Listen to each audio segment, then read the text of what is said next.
ni karame ngo ubwo rero bazi ko nzi Bibiliya. Mbese twari twicaye turimo kukubaza ngira n'abagenzi banjye kwishingira n'icyahara ni karaba ndimo gusenga ninginga Imana mu masengesho y'uburyo bwose. Umukozi w'Imana araza komanga iwanjye aturutse no mu ntara, araza arambwira ngo Imana ikuntumyeho.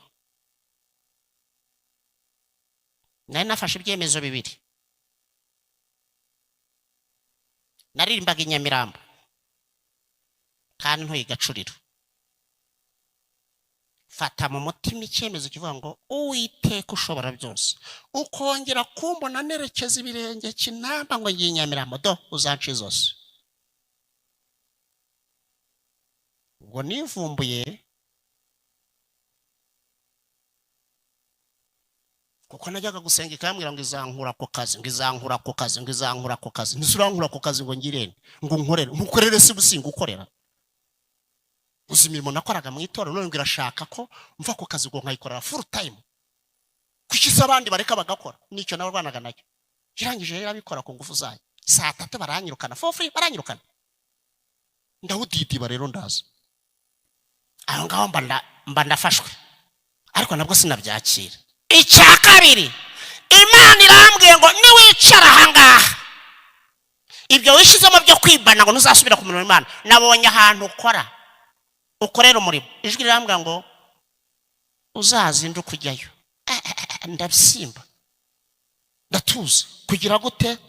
Imana yambwiye ngo nutinda ahangaha abana bawe bazarwara imvunja. Mfasha ukuntu umwuka yarayo bazarwara imvunja. Urazarira ahangaha ntago uzava mu butindi, tuzava mu bukene, nta kintu kizunguka. Ijwi ryambwiye ngo genda ku gikwa cy'Uwiteka uyikorere, Imana izaguhemba. Yongeraho icya gatatu, hari igihe umwuka barakubwira ugasanga ntibishoboka. Muri ibyo byose Imana yambwiye ngo urajya kwiga. Ndiga se mfite amafaranga. Nagiye kwiga ndi saa kintu, njya kwiga ndi saa kintu. Uzi ko byansabye kujya gukora ikiyede mvuye mu biro. Binsaba kujya kuba umupentere, nsiga amarangi. Unzi gusiga inzu amarangi nuko mutamikira ka nta mwanya afite. Kuyoborwa n'umwuka ntako bisa. Nayoboye umukobwa umwe arantangaza. Yarantangaje. Umwuka arayobora agakora imirimo itangaje mu buzima bwa gikristo. Aho nakoraga twagize ububyutse narebabwiye.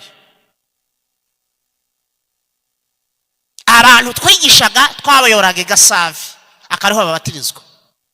Nakoraga mu ruganda tukabwiriza abantu benshi, abashitse tukabohereza Gasave bakabatizwa. Umunsi umwe hakira ubutumwa bwiza umudamu umwe, ntabwo nzamwibagirwa. Yakira Yesu aramubona pe, aramwakira neza, aramufata. Ariko kubera akazi yakoraga k'ubusekirite abandi bakabatizwa, we akabura uko yakurusha ntibari kurumuha. Ibyiciro byose bimutambukaho. 93 mbere ya jenoside ageze ahepfo kuri Minematari, ageze ngo atambuke, umwuka aramubwira ngo genda ubatizwe.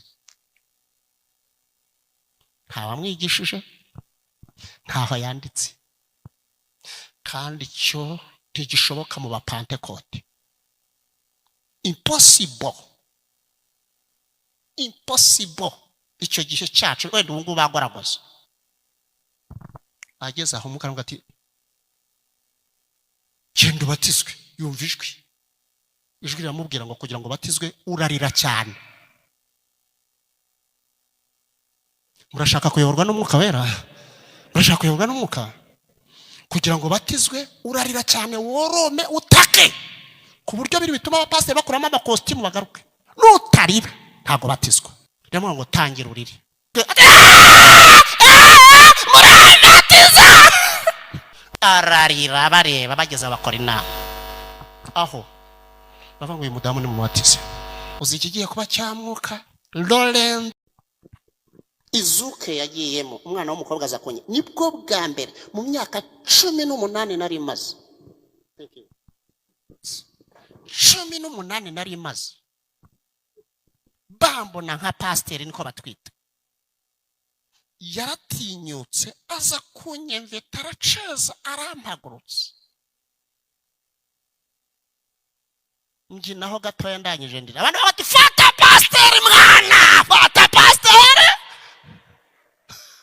mufate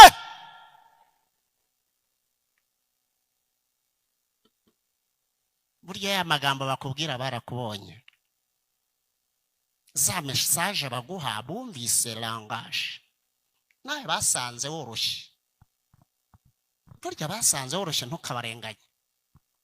ntukabarenganye ngo bagusuzuguye niwe watangiye mbere torero ndabifuriza kuyoborwa n'umwuka wera nakuyemo ibibazo byo kumara umwaka ntahimbye indirimbo ntukabona abantu bakama bakamuka bayoyoka n'utumikorobe icyo gihe nayo baragitorero rimwe Nyamirambo rikomeye umurenge wa Nyamirambo uko twicaye mu rugo turwana no kwiyeza dore covid ya mbere yaje yaraduhahamuye ukumva ahubwo hari umuntu ugu telefone haro we mwari hari byo ashaka kugusobanuza uti harya kunywa inzoga n'icyahara utego mana ishobora byose ubu koko imyaka 30 maze mugakiza utara wari hanyuwe barakubwiye ku gice koko inzoga ari icyaha ku mupate gote n'ububimbaje nibwo habonye uri umupfapfa gutyo watangije iby'umwuka none uherutse iby'umubiri ukumva undi haro mwari ni karame ngo ubwo rero bazi ko nzi Bibiliya haro mwari ni karame mbese twari twicaye turimo kukubaza ngira n'abagenzi banjye kwishingira n'icyahara ni karaba ndimo gusenga ninginga Imana mu masengesho y'uburyo bwose umukozi w'Imana araza komanga iwanjye aturutse no mu ntara araza arambwira ngo Imana ikuntumyeho nari nafashe ibyemezo bibiri naririmbaga Nyamirambo kandi ntuye Gacuriro fata mu mutima icyemezo kivuga ngo Uwiteka ushobora byose ukongera kumbona nerekeza ibirenge Kinamba ngo ngiye Nyamirambo do uzanci zose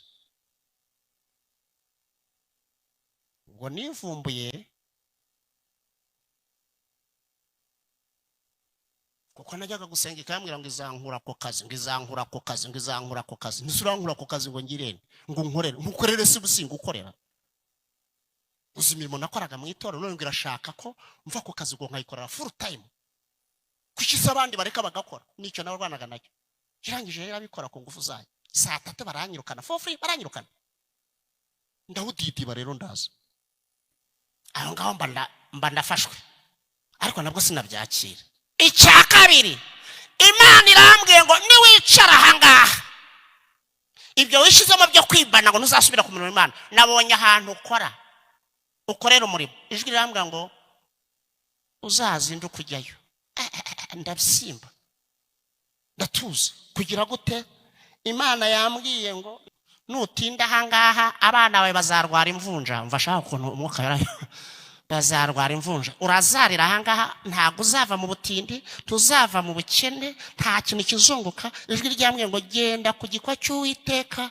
uyikorere Imana izaguhemba yongeraho icya gatatu hari umwuka barakubwira ugasanga ntibishoboka muri ibyo byose Imana yambwiye ngo urajya kwiga ndiga se mfite amafaranga nagiye kwiga ndi saa kintu njya kwiga ndi saa kintu uziko byansabye kujya gukora ikiyede mvuye mu biro binsaba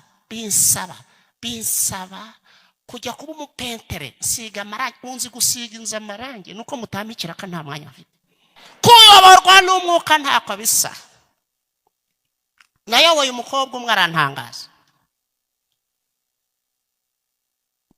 yarantangaje. Umwuka arayobora agakora imirimo itangaje mu buzima bwa gikristo. Aho nakoraga twagize ububyutse narebabwiye. Abantu twigishaga twabayoraga Gasave akariho babatirizwa. Nakoraga mu ruganda tukabwiriza abantu benshi, abashitse tukabohereza Gasave bakabatizwa.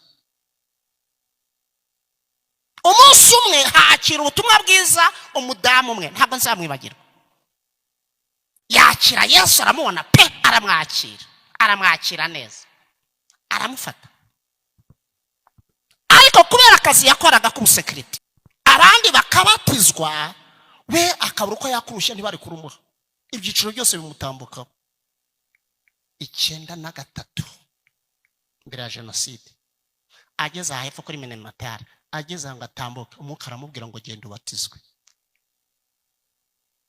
Ntawamwigishije, ntaho yanditse, kandi cyo ntigishoboka mu bapantekote. Impossible. Icyo gihe cyacu wenda ubu ngubu bagoragoza. Ageze aho umwuka ati genda ubatizwe. Yumva ijwi riramubwira ngo kugira ngo batizwe urarira cyane. Murashaka kuyoborwa n'umwuka wera?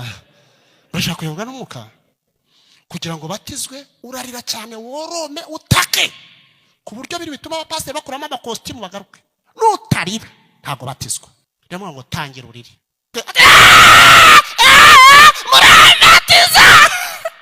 Ararira bareba, bageze bakora inama. Aho bavuga ngo uyu mudamu ni mubatize. Uzi iki? Yesu ashimwe. Duherukana kuwa kabiri amasaha nkaya, ariko abandi ejo bari bahari. Uko urabonetse iyo minsi yose nagiye nivuga amazina. Nitwa Hatangamungu Jean Bosco, ndi umupasiteri, hanyuma ndakorera umurimo w'Imana hariya kuri ADEPR Karama, Norvège. Yesu ashimwe cyane. Dusome Abagalatiya ibice 5 n'umurongo wa 16.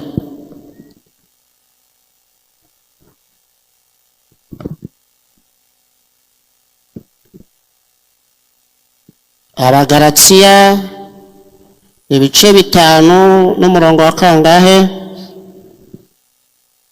Ndavuga nti muyoborwe n'umwuka. Haleluya. Kuko aribwo mutazakora ibyo kamere irarikira, kuko kamere irarikira iby'umwuka yanga, kandi umwuka yifuza ibyo kamere yanga. Kuko ibyo bihabanye nicyo gituma ibyo mushaka gukora atari byo mukora. Ariko niba muyoborwa n'umwuka, ntimuba mugitwarwa n'amategeko. Tuvuge cyane ngo amen. Reka dusomeho no kuri teme y'uyu munsi. Ibice 13 byakozwe n'intumwa, umurongo wa mbere n'uwa kabiri.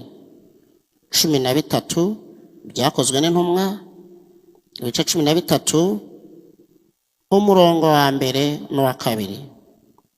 Mu itorero ryo mu Antiyokiya hariho abahanuzi n'abigisha, aribo Barinaba na Simoni witwaga Nigeru, na Lukiyosi umunyakureni, na Manayeni wareranywe n'umwami Herode.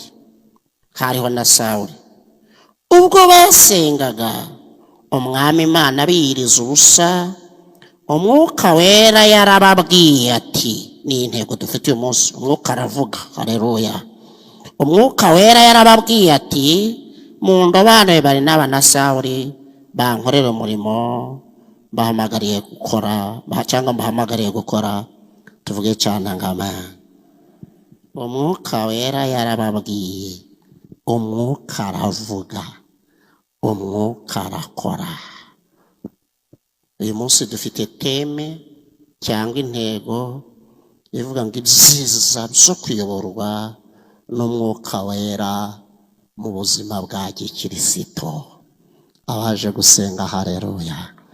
Ibyiza byo kuyoborwa n'umwuka wera mu buzima bwaki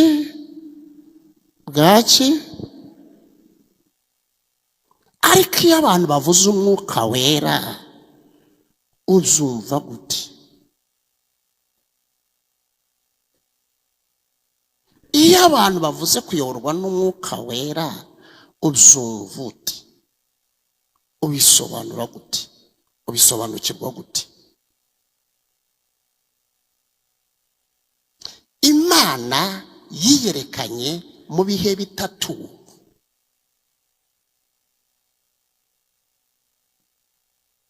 Bwa mbere Imana yiyerekanye y'ubwayo.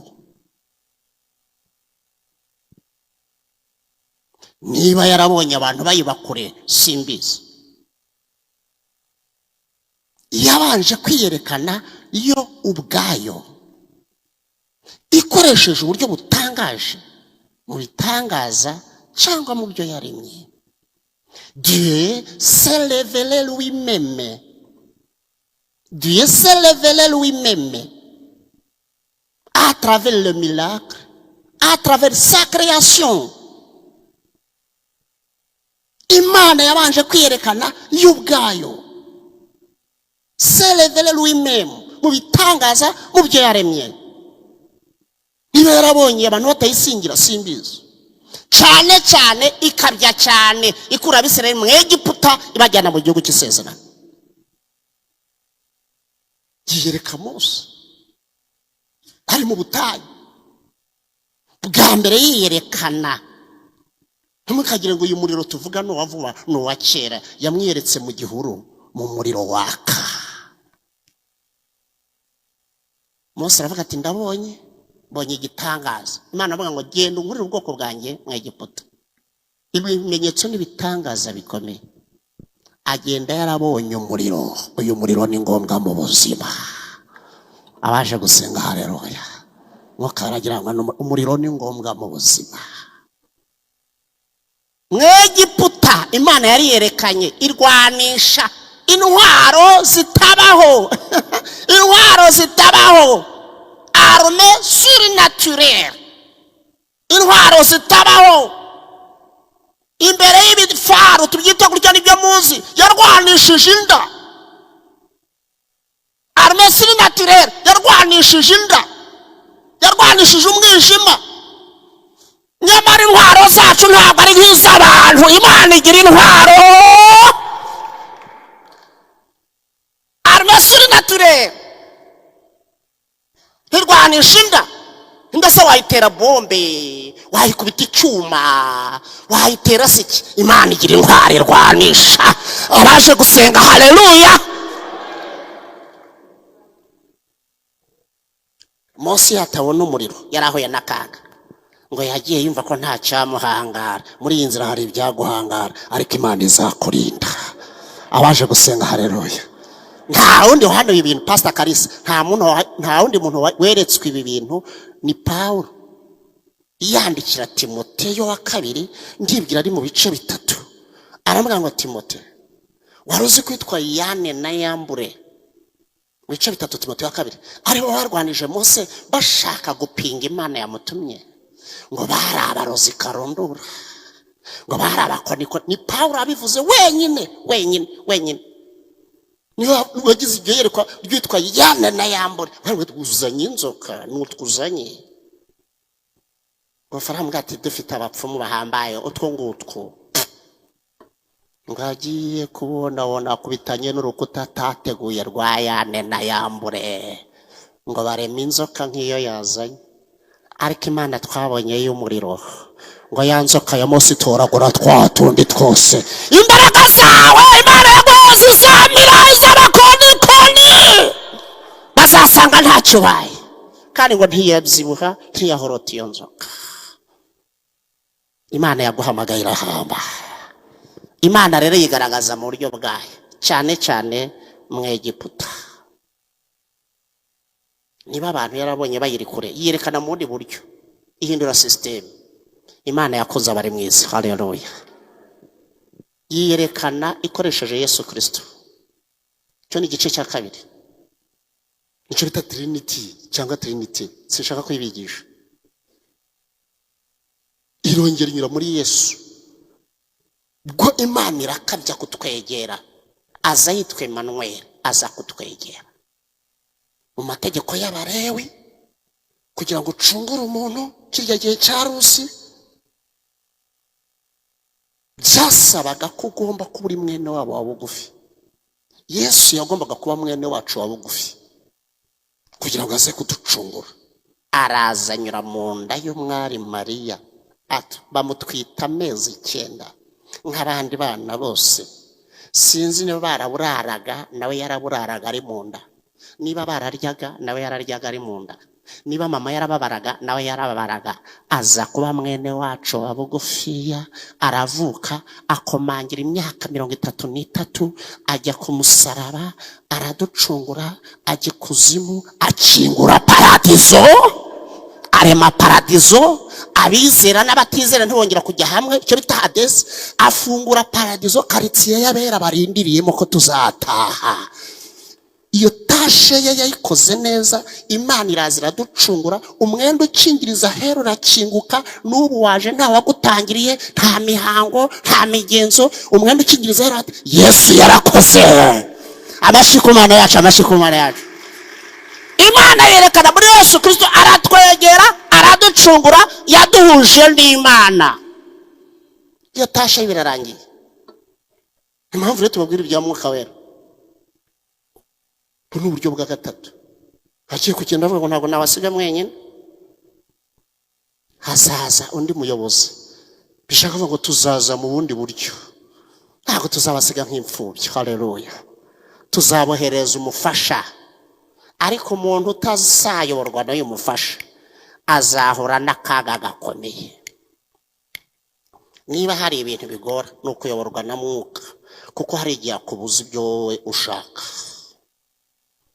Hari igihe akubiza ibintu wowe ushaka, wabonagamo n'inyungu nyinshi. Attention, hariya ntabwo bivamo. Ndabifuriza kuyoborwa n'Umwuka, ndabifuriza kuyoborwa n'Umwuka. Umwuka Wera rero, iki nicyo gihe cye yaramuduhaye mu buzima bwacu bwa buri munsi ngo azajye atuyobora. Kandi agira kamere, agira imico. Arababara, aratunihira, araduhoza, aratuyobora, araturwanirira, aratunihira. Haleluya. Kutamugira rero nuko nyagwa zigahera. Mwuka Wera urimo gukora, azaduhendahenda, azatwingingira, azatuyobora, azaduhoza, atujyane kurinda impanda ivuze, adushikiriza Imana Data, atujyane muri cya gitaramo, tube ducitse imibabaro y'isi. Dukwiriye rero imbaraga z'Umwuka Wera, dukwiriye ubuyobozi bw'Umwuka Wera. Iyi tranche, iki cyiciro ni icya Mwuka Wera, niwe wahawe tashe yo gukora. Umwuka Wera rero, Imana n'Umwana n'Umwuka Wera, ngiyo Trinity. Ni uburyo Imana yagiye yigaragaza ku buryo bunyuranye, ntabwo yiciyemo ibice, ahubwo yigaragaje ku buryo bunyuranye, ku buryo itwegera. Dushimire Kristo Yesu watwitangiye. Yesu ashimwe cyane, Yesu ashimwe cyane. Niyo mpamvu rero twagira ngo tugusobanurire, ese uyu Mwuka Wera ni uw'iki? Ni igihe cye. Kudakorana nawe uziyobora kandi wagonga urukuta. Pawulo yandikira Abanyagalatiya, yabandikiye ababaye. Mu nzandiko ze 13, urwandiko yanditse ababaye n'urunguru. Yarababaye cyane, yarwandikanye ubukana bw'amagambo akaze. Abahoye ikisi, bavuye mu byizerwa. Agerayo bwa mbere ngo yarajyanywe n'indwara y'umubiri, ibice 4 nuhasoma mu 12. Ngo yaragiye kwivuza indwara y'amaso. Ndibwira ko Galatiya yari muri Aziya. Ngo agezeyo baramuharara cyane. kuko nawe waharaye umwami Yesu ukajya umukiranukira ahagaragara n'akatagaragara, none ubu ngubu ntabwo kimutinya, waramuhararutswe. Ngo baharaye agakiza, ngo barakizwa ku rwego rwiza. Hanyuma rero hirya gatoya ngo baranamuharaye, uzabisome neza, ngo ku buryo indwara yamujyanyeyo y'amaso, ngo bamubwira ati twinogora yacu tuyaguhe. Yari babwiye mu bice binati, nkabona ukuntu mwari mwamaraye, nagira ngo muzakomeze, naho kumbi ni imihindo gusa, ni umwaka umwe n'amezi 2 n'imyaka, ubundi mukabivamo. Mwageze ntaho mushaka kwikuramo amaso yanyu ngo muyampe, kubera umubabaro nari mfite, mushaka gufatanya nanjye umubabaro. Nabonaga muri abantu bankunze rwose. Abibandikiye se kubera iki?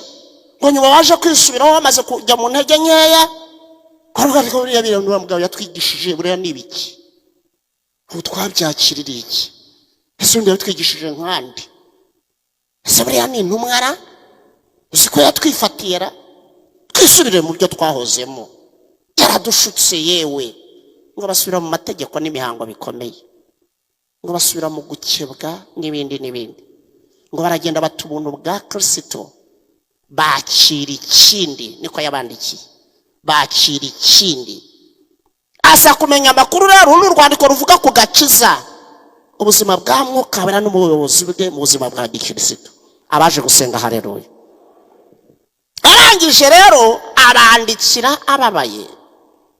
Urebye amagambo yabandikiye, muri abapfapfa mutyo, yemwe bagaratsiye b'abapfapfa, ninde wabaroze?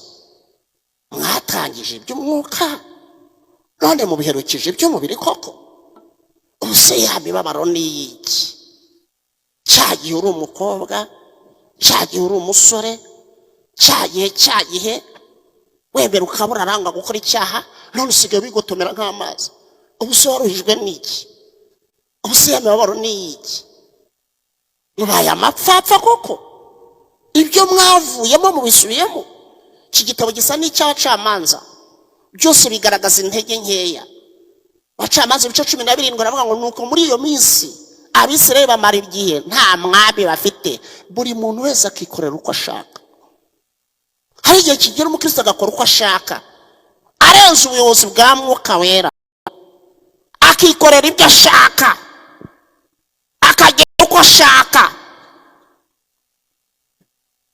Byigeze kunkoraho, ahora nyifite iminota,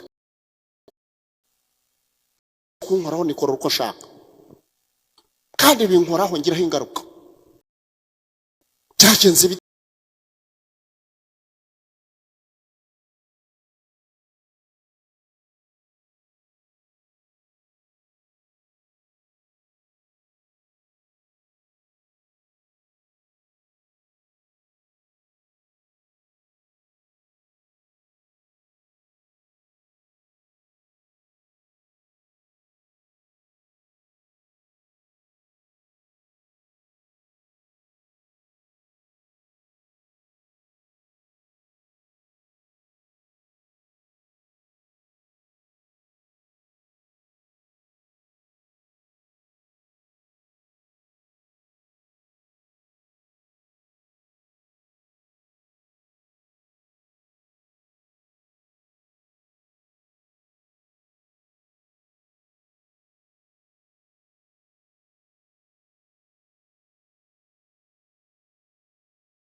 mu gihe gikomeye giteye ubwoba, mu gihe cy'ingorane, umwuka tubera umucamanza utabera. Turashimira umwuka watuvugiye aho tutakwivugira. Turashimira umwuka watubereye maso, ntabwo yigeze asinzira, ntiyigeze ahunikira. Izina ry'Imana Data nirihimbarizwe muri aya materaniro. Abana bawe bose tubatuyeho imbabazi, kuko baciye bugufi imbere y'Imana ihoraho. Batuje akanwa kabo, bariyoboye, bayoborwa n'ibitekerezo n'amarangamutima. Ariko umwuka wera, imirimo yawe iratangaje, imirimo yawe ntirondoreka, imirimo yawe ntigira akagero. Yesu we, weza imitekerereze, ukeza